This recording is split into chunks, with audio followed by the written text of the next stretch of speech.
Kozhikode beach ആശുപത്രിയും പരിസരവും ലഹരി ഉപയോഗിക്കുന്നവരുടെ താവളമാകുന്നു. വിൽപ്പനയും ഉപയോഗവും വ്യാപകമാകുമ്പോഴും അധികൃതർ നടപടി സ്വീകരിക്കുന്നില്ലെന്നാണ് ആക്ഷേപം. കഴിഞ്ഞ ആഴ്ചയാണ് അമിതമായ ലഹരി ഉപയോഗം മൂലം യുവാവ് മരിച്ചത്.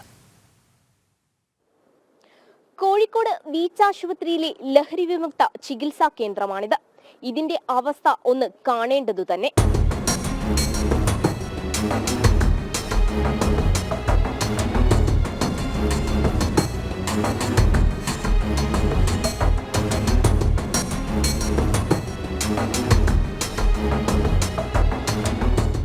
ബീച്ച് ആശുപത്രിയും പരിസരവും ലഹരി ഉപയോഗിക്കുന്നവരുടെയും വിൽക്കുന്നവരുടെയും താവളമാണിപ്പോൾ.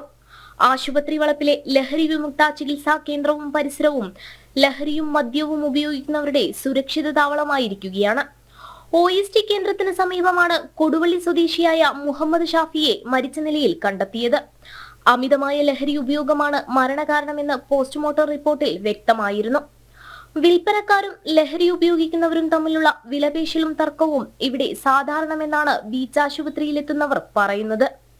ലഹരി ഉപയോഗിക്കാൻ സിറിഞ്ച് ഉൾപ്പെടെ എത്തിച്ചു കൊടുക്കുന്നവരും സജീവമാണ്. ലഹരി കേസുമായി ബന്ധപ്പെട്ട് OSTയിൽ ചികിത്സയിലുള്ള ആളും പുറമേ നിന്നെത്തിയവരും തമ്മിലുള്ള തർക്കം കഴിഞ്ഞ ദിവസം കയ്യാങ്കളിയിലെത്തിയിരുന്നു.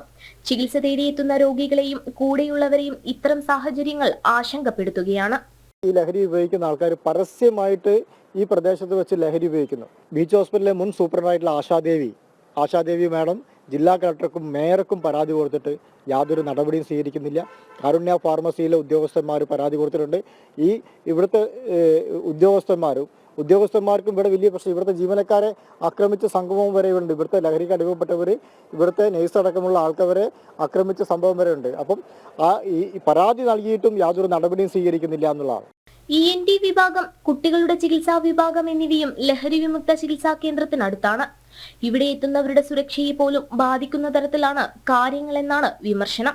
ആശുപത്രി മുൻ സൂപ്രണ്ട് OST ഇവിടെ നിന്ന് മാറ്റാൻ കളക്ടർക്കും മേയർക്കും അപേക്ഷ നൽകിയിരുന്നെങ്കിലും ഒരു നടപടിയും ഉണ്ടായിരുന്നില്ല.